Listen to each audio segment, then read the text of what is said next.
조갑제 TV 시청자 여러분 안녕하십니까? 2023년 5월 8일 오전 11시 37분입니다. 장경태 더불어민주당 최고위원이라는 사람은 김건희 여사를 물고 늘어지는 정치인으로 꽤 이름이 나 있는데 주로 그 내용이 좀 황당무계합니다. 지난해 11월 김건희 여사가 동남아의 어느 나라를 방문해가지고 심장병 어린이를 위로하는 사진이 나왔는데 그 사진 찍기 위해서 일부러 조명을 썼다 하는 주장을 했다가 명예훼손 혐의로 고발당해가지고 경찰이 조사를 해보니까 이건 거짓말이다 해서 기소 의견으로 검찰에 송치한 바가 있습니다. 아니 조명을 하든 안 하든 그게 무슨 폭로거리가 됩니까? 조명을 해도 사진 정확하게 찍기 위해서 할 수 있는 것 아닙니까? 그런데 조명 안 했는데 조명했다고 하니까 참 치사하다는 느낌이 드는데 이 사람이 드디어 김남국 편을 들고 나왔습니다. YTN 라디오 뉴스킹 박지훈입니다에 출연해가지고 이런 주장을 했습니다. 제가 사석에서 김남국을 많이 보지만 김남국 의원이 정말 뜯어진 운동화를 신고 다닌다며 뭐라고 했느냐? 검소하게 사는 게 죄가 되느냐고 했어요. 저는 김남국 의원이 이렇게 코인 갖고 있는 줄 몰랐지만 현재 코인은 정식 자산이 아니기에 고위공직자 재산신고 대상이 아닌 것 아니냐라고 말하면서 법적으로 문제될 것이 없다는 주장을 펴다가 그렇게 이야기를 했습니다. 같이 출연한 허은하 국민의힘 의원이 김미 의원이 찢어진 운동화를 소개하고 돈이 없어서 호텔 못 가고 모텔 간다면서 후원까지 요구해 금방 후원금도 찼다. 부끄럽지 않느냐고 묻자 장경태 최고위원은 검소하게 사는 게 죄가 되느냐고 반박했습니다. 아니 검소하게 사는 게 죄가 된다고 주장을 했습니까? 누가? 이것도 노무현 씨를 연상시킵니다. 노무현 씨 장인의 과거 부역 문제를 당시 이인재 후보가 제기하니까 느닷없이 그러면 이혼하란 말입니까? 라고 해서 위기 탈출하는 생각이 듭니다. 이인재 씨가 이혼하라고 안 했어요. 그런데 이혼하란 말입니까? 이 사람은 검소하게 사는 게 죄가 됩니까? 라고 반박을 합니다. 이게 바로 논점 이동입니다. 주장하지 않는 것을 주장했다고 해놓고 거기에 대해서 반박을 함으로써 지켜보는 사람들을 혼동시키고 살짝 빠져나가는 수법입니다. 장 최고위원은 김남국 의원은 저와 같이 국회 구내식당에서 3,800원짜리 밥도 함께 자주 먹는다. 제가 사석에서 김남국을 많이 보지만은 김남국 의원이 정말 뜯어진 운동화를 신고 다닌다. 그럼 좀 생각해 봐야 될 것 아닙니까? 김남국 의원이 정상적인 사람이냐? 아니 계속해서 뜯어진 운동화를 신고 다니는 사람이 그 정상적인 사람입니까? 코인 60억 갖고 있었다는 사람이 뜯어진 운동화를 신고 다닌다는 것도 이렇게 적극적으로 비호를 하는 이 민주당 참 대단한 정당입니다.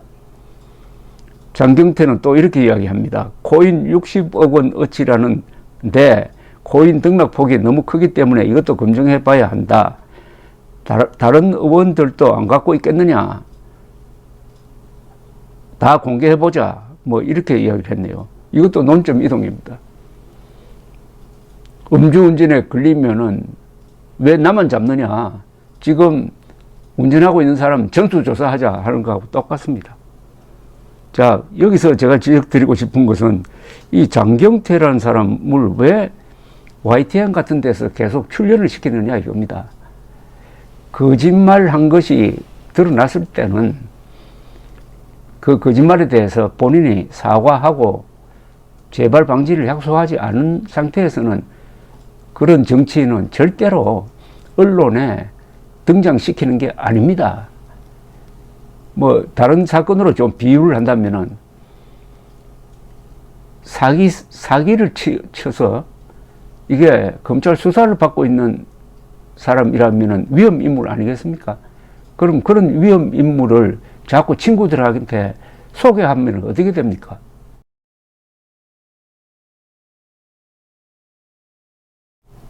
이거는 친구들에게 소개하는 것이 아니라 YTN이라는 방송을 통해서 많은 국민들에게 이 사람의 말을 소개하고 있는 것 아닙니까?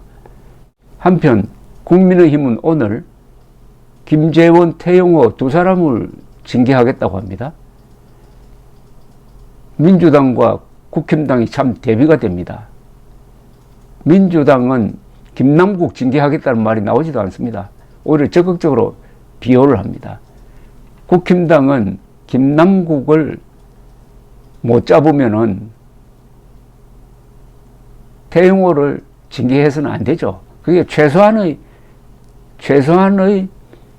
균형 감각 아니겠습니까? 그런데 지금 국힘당 실력으로 김남국을 잡겠느냐? 김남국 잡는 거는 아마 언론이 할 거죠. 언론이 하는데 과연 지금 김기현의 국민의힘 실력으로 김남국을 잡겠느냐? 좀 의문이 됩니다. 그런데 만만한 태영호는 잡겠다고, 만만한 김재원은 잡겠다고 윤리위를 열고 있습니다. 어떤 부모가 자기 어린 아들이 바깥에서 놀다가 깡패한테 얻어맞고 들어오면은 그 깡패를 잡아가지고 경찰에 넘길 생각은 하지 않고 왜 맞고 왔느냐고 아이를 두드리면 어떻게 됩니까? 왜 부모가 그렇게 하겠습니까? 깡패 잡을 용기는 없고 그런 불만은 아들에게 씌워가지고 때리는 것하고 지금 국민의힘이 태영호를 잡는 것하고 마찬가지 아닙니까? 김남국 잡을 용기가 없으면은 태영호 잡을 생각을 하지 말아야 되는데 오히려 거꾸로 김남국은 잡기 어렵지만은 태영호는 잡아가지고 징계를 하면은 언론이 박수를 칠 것이다. 이렇게 기대하고 하는 것 아닙니까? 요게 바로 노예 근성입니다. 국민의힘은 보수 정당이면서도 주체성이 없습니다.